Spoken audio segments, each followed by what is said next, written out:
Sebuah pemerintahan yang baik diukur dari bagaimana mengelola sumber daya secara akuntabel dan transparan. Karena pemerintah dalam membuat kebijakan anggaran perlu memegang komitmen yang berasaskan keterbukaan dan sejatinya untuk pelayanan publik, maka suatu keniscayaan hal itu terwujud. Karena prinsip membuat kebijakan dalam mengelola anggaran harus melibatkan publik yang selama ini kita kenal dengan partisipasi publik. Mengapa harus melibatkan publik? Publik harus diberi ruang untuk memberikan masukan dan terlibat dalam proses pembangunan. Membangun partisipasi publik harus diiringi dengan keterbukaan informasi. Jangan yang terjadi malah menutup informasi, itu akan terjadi disinformasi kepada masyarakat, yang mana seharusnya pemerintah Kabupaten Tasikmalaya berinovasi untuk memberi saluran informasi anggaran melalui berbagai media yang mudah diakses oleh publik, mulai dari perencanaan sampai kepada tahap penetapan. Di sini kita akhirnya berpikir bahwa Pemkab Tasikmalaya harus memaksimalkan penggunaan infrastruktur informasi digital yang efektif serta mudah dijangkau. Misalnya,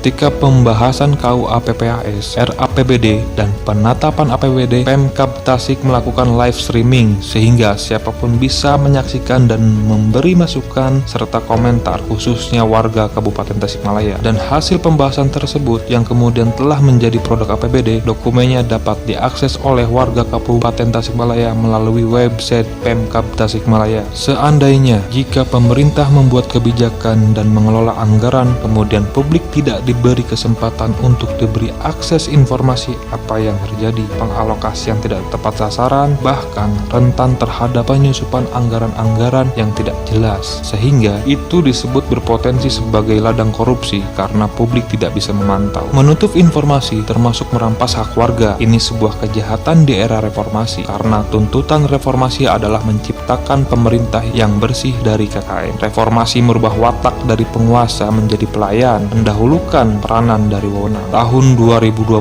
sudah berlalu. Momentum ke depan dijadikan sebagai perubahan dalam tata kelola pemerintah yang bersih dan berkeadilan. Sudah seharusnya keterbukaan informasi itu terwujud. Pemkab Tasikmalaya memberikan akses informasi mulai dari penyusunan anggaran sampai menjadi dokumen Perda APBD. Semoga terwujud.